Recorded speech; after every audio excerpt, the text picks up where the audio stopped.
आता आपण आलो तिथं वरताळा या गावामध्ये. वरताळा या गावामध्ये आता एक चांगले शेतकरी आहेत.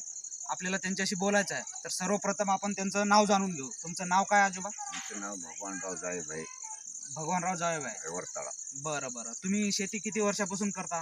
आता हे तुतीचं 2 वर्ष झालं करता. तुतीची लागवड 2 वर्षापासून केलेली आहे. हो. तर तुम्हाला त्याच्यामध्ये उत्पन्न कसं मिळालेलं आहे? आता उत्पन्न महिन्याला 70-80 हजार मिळते.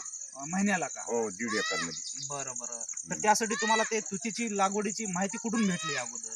म्हणजे आम्ही एक आमचं सोयऱ्यानं केलं. तिथं 1 महिना 15 दिवस राहिल्या हा. आणि त्याची माहिती घेतल्या. हम्म. पुन्हा तिकडं चुडाव्याकडे जाऊन तिकडं काही लोकांनी शेड तयार केल्यात म्हणल्यानं तिकडे जाऊन बघल्या. हा. पुन्हा केसरोळीकडे गेल्या, हम्म. सगरोळीला. हा. सगरोळीला काही माहिती घेतल्या. बरं. त्याच्या माहितीनुसार आम्ही तुतीचं लागवड केल्या. हा हा. तेव्हापासून आम्हाला महिन्याला आता भाव जसा लागल तसं इन्कम मिळते आम्हाला. हम्म. कवा 2 क्विंटल माल होते, कवा 2.5 क्विंटल होते, हम्म. कवा 1.5 क्विंटल होते, अशा प्रमाणात होते. तर महिन्याला आम्हाला 2 शेडमध्ये आम्ही हे काम करता. बरं. तर आता तुम्हाला तुतीची लागवड करता वेळेस पहिल्यांदा तुम्ही ते लावता वेळेस कसं लावल्या? त्यांचे रोप बनवल्या का तुम्ही सरळ ते कांड्या लावल्या? आता सुरुवातीला आमच्याकडे ठिबक होतं. हा. ठिबक होतं म्हणून आम्ही 4 फुटावर लागवडच केल्या कांड्याची आणि ठिबकनं पाणी दिल्या. बरं बरं बरं. आणि मग पुन्हा मागून दांडानं सोडल्या. मग पूर्ण जमीन भिजल्या. बरं. असं केल्या आणि ते उगवण झाली. 1-2% तूट पडली तरी ते 7 जूनला भरून घेतल्या.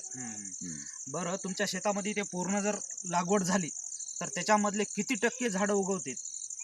म्हणजे आता पाण्यावर उगवण आहे. शक्ती किती टक्के होते? म्हणजे पाण्यावर आहे. पाणी कमी पडू दे ना गेलं तर 80% उगवण होते, 20% जाते.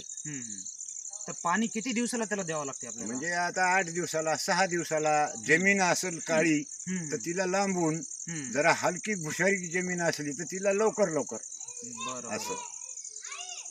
तर आता ते लागण झाल्यानंतर ते आपल्याला क्रॉप त्याचे जे पानं येतात ते किती दिवसाला आपल्याला कापायला येतात? म्हणजे 3 ते 4 महिन्याला कट केले पाहिजेत. 4 महिन्याच्या ते नंतरच 2 फूट उंची झाली त्याची पाल्याची की त्याला कट केलं की त्याला 2 ते 3 फांद्या फुटतात. आणि ते 3 फांद्या राखण ठेवायच्या. मग ते 3 फांद्या शेवटवर येऊ द्यायच्या आणि मग आपल्या आळ्या आणल्या, अंडे आणले की ते कापून घालायच्या. मग अजून त्याला दुसरे जास्तच फुटतात. बरं बरं. आता आपण आळी आणल्या तर ते आळी किती कालावधीमध्ये ते घोसला बनवते आपल्याला? म्हणजे 28 दिवसात. 28 दिवस. हो. म्हणजे त्या 28 दिवसामध्ये आपल्याला त्यांचं संगोपन करावं लागते. हो, तर 28. त्यांचं संगोपन कशा प्रकारे करावं लागते आपल्याला? म्हणजे आता अंडे आणले ते उगवण शक्ती त्याची तारखेवर राहते. म्हणजे 10 तारखेचे अंडे आणले तर 10 तारखेला काय निघतात, काय 11लाही निघतात. बरं. त्याला झापून ठेवणे, काळं सिंदूक टाकून पुन्हा उघडणे. 11 तारखेला 1-2 दिवस लागले की उघडणे. उजेड दाखिला की फड निघतात. निघाले की मग त्याला थोडं पाला चिरून टाकणे. असे 3-4 दिवस केले की एक झोप होती त्याची. मोल्ट.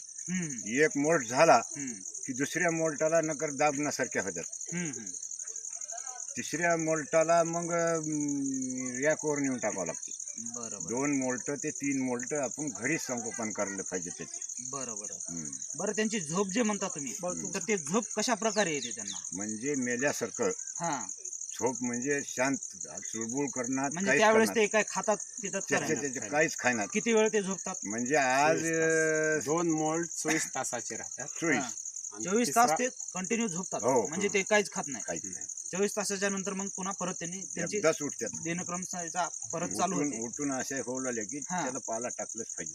बरोबर. मुखेड तालुक्यातील जायभाई ह्या कुटुंबांनी तुती लागवडीचा उपक्रम राबवला आणि तुम्ही ही जी उपक्रम राबवला तर नवीन उपक्रम राबवणारे शेतकरी काही तुमच्याकडे आलेत तर त्यांच्यासाठी लागवड जी नवीन पद्धतीने करणार तर त्यांच्यासाठी उत्पन्नाच्या बाबतीत काय सांगाल तुम्ही? आता लागवड करते वेळेस 4x1.5 किंवा 2 अशा पद्धतीनं करायचं. पट्टा पद्धत जर करायचं म्हणलं तर हे सरकारी नियमानं पट्टा पद्धत हे भरपूर चांगलं आहे. पण त्याच्यामध्ये शेतकऱ्याच्या अडचणी काय आहेत हे समजून घेणं आणि शेतकऱ्याच्या माहितीनुसार जर लागवड केली तर हे योग्य प्रमाणात राहील. हा नाही मला म्हणजे तसा प्रश्न विचारायचा नव्हता. 2 पट्ट्यामधला अंतर कमी असतो, म्हणजे 3x5 ही लागवड केली तर हे मधली बाजू जे राहते ते फांद्या वाढणार झाले. म्हणून हे सलग 4x1.5 किंवा 4x2 अशा प्रकारे लागवड करायची. 4x2 किंवा 5x2 केलं तरी हा चालेल, चालेल. कारण अजून थोडस मोकळं होईल हो, त्याला, लई फांद्या वगैरे. तो प्रश्न नाहीये की जेणेकरून पहिलेच शेतकरी संकटात सापडला, दुष्काळी एरिया आहे, तर हा तुती व्यवसाय नवीन करायचा आहे, तर त्याच्यामध्ये शेतकऱ्याचं इन्कम होईल का पुन्हा शेतकरी परेशान होऊ शकतो? नाही, इन्कम तर भरपूर चांगला आहे. हे रेशीम उद्योग हे नंबर 1 व्यवसाय आहे. ह्यातला लक्षपूर्वक काळजीपूर्वक केलं पाहिजे आणि ते अतिशय महत्वाचं आहे करणं. शेतकऱ्यांना, सगळ्या शेतकऱ्यांना करणं हे अतिशय महत्वाचं आहे. बरं, तुम्हाला मग आता बाकीच्या जे शेतकऱ्याला आहे त्यांना तुम्ही काय सांगू इच्छिता की ह्या रेशीम उद्योगाबद्दल, की हे तुम्ही केलं पाहिजे काय नाही, तुमचा काय सल्ला आहे पुढच्या शेतकऱ्याला? आता आमचा सल्ला म्हणजे हे करणं महत्वाची गोष्ट आहे. म्हणजे तूर सोयाबीन घेतलं तर हे एकाच वर्षाला एक पीक घेता येतंय, तर हे वर्षामधून 4 ते 5, 6 असे पिकं आपल्याला भेटतात आणि ह्याच्यातून आपल्याला पैसा चांगल्या भेटतो. आता साहेब आमचं हे 1.5 म्हणणं. एकर रान आहे. 1.5 एकर मध्ये हे 4था खराप आहे आमचा.